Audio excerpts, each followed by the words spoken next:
Isipin mo, may isang virus na kayang pabagsakin ng buong komunidad sa loob ng ilang linggo.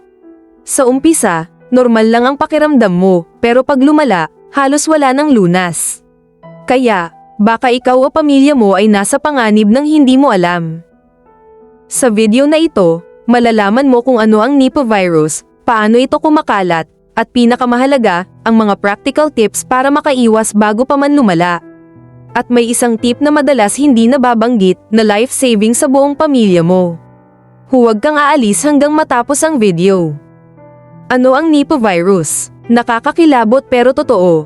Ang Nipah virus ay isang rare pero deadly virus na unang na-detect sa Malaysia noong 1998. Isa itong virus na nanggagaling sa mga paniki at maaaring maipasa sa tao sa pamamagitan ng kontaminadong pagkain o minsan sa direct contact sa infected na tao o hayop. Sa umpisa, parang ordinaryong trangkaso lang, lagnat, pananakit ng ulo, at panghihina. Pero sa loob ng ilang araw, maaaring lumala ito sa encephalitis o pamamaga ng utak na minsan ay fatal. Maraming tao ang hindi alam na infected na sila hanggang lumala ang sintomas. Kaya, ito ang dahilan kung bakit sobrang delikado ng Nipah virus, silent sa umpisa, deadly sa huli. Pero kung sa tingin mo, di ito pwedeng mangyari sa Pilipinas, may isang case study na magpapatunay na dapat maging alerto tayo. Paano kumakalat ang Nipah virus? Madaling maipasa ang virus. Pwede ito sa direct contact, hawak sa infected na tao o hayop. Indirect contact, pagkain o inumin na natapakan ng laway ng paniki. Halimbawa, kumain ka ng prutas na natapakan ng infected na paniki, o umiinom ng fresh juice sa kalye na kontaminado, risk agad. Isa pang delikado, close contact sa may sakit. Simpleng hawak sa kamay, o pagyakap sa tamang sitwasyon, may posibilidad na maipasa. Kaya ang hygiene at distancing ay hindi lang precaution, ito ay life-saving. Ngayon, paano mo malalaman kung may virus sa paligid mo, kahit wala kang nakikitang taong may sakit? May simple pero effective trick na magagamit mo sa bahay.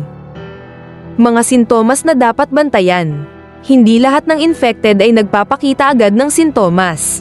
Pero kapag lumabas na, ito ang kadalasang unang senyales. Mataas na lagnat, sobrang pananakit ng ulo, pagkahilo at panghihina, pagkakaroon ng confusion o delusyon. Severe cases, seizures at coma. Dahil mabilis lumala, ang early detection ay critical. Kung may kahit isa sa sintomas, agad magpatingin sa doktor. Huwag mag-self-medicate. Ngayon, may isang practical tip para ma-monitor ang risk sa bahay, simple lang, pero madalas hindi ginagawa ng karamihan. Simpleng home monitoring tips. Para malaman kung may risk ang bahay, gawin ang mga sumusunod. Temperature check bawat umaga. Simple, pero life-saving. Observation sa pamilya baka may lagnat o abnormal behavior. Check food sources, siguraduhin malinis at hindi nakontamina ng paniki. Ang simpleng monitoring na ito ay makakatulong sa early detection at mababawasan ang spread sa pamilya. Pero prevention ang pinaka-effective, paano mo maiiwasan ang virus bago pa man lumala ang outbreak? Preventive measures. Ito ang practical, tested prevention steps. Hygiene first. Hugasan ang kamay, lalo na bago kumain. Food safety. Laging hugasan o lutuin ang prutas at gulay. Iwas sa raw juice sa kalsada.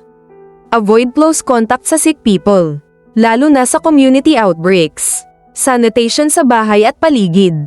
Linisin at iwasang dumikit sa hayop na pwedeng may virus. Immediate medical attention. Kahit mild symptoms, magpatingin agad. Bonus tip, sa mga lugar na may paniki, iwasan ang direct exposure sa prutas sa ilalim ng puno. Ang simpleng habit na ito ay nakakapigil ng transmission. At kung may emergency, may one-step strategy para protektahan ang buong pamilya bago dumating ang tulong ng health authorities. Community responsibility. Hindi sapat ang personal prevention lang. Kailangan natin maging alert sa community. Report suspected cases sa barangay o health centers. Educate neighbors. Kahit simpleng hygiene tips. Support local health measures. Vaccination at outbreak protocols. Avoid panic. Promote awareness. Misinformation ang pinakamalaking panganib. Imagine, isang maliit na hakbang sa bawat bahay, malaking impact sa buong komunidad. Ngayon, Paano natin haharapin ang fear nang hindi natatakot pero proactive sa bawat hakbang? Ang Nipah virus ay delikado, pero ang takot ay dapat maging motivation, hindi paralisya. Sa tamang kaalaman, preventive measures, at pagiging alert, kaya nating labanan ang virus. Ang aral, huwag hintayin na may outbreak bago kumilos. Simulang maging proactive, simple hygiene, proper food handling, at awareness sa pamilya at community ay life-saving. Kung natutunan mo ang mga life-saving tips na ito, mag-subscribe para sa higit pang videos tungkol sa health, safety, at mga kwentong dapat malaman ng bawat Pinoy. E-like, e-share, at comment kung may karanasan ka o tip para sa iba. Ang bawat share ay pwedeng makatulong iligtas ang buhay ng iba.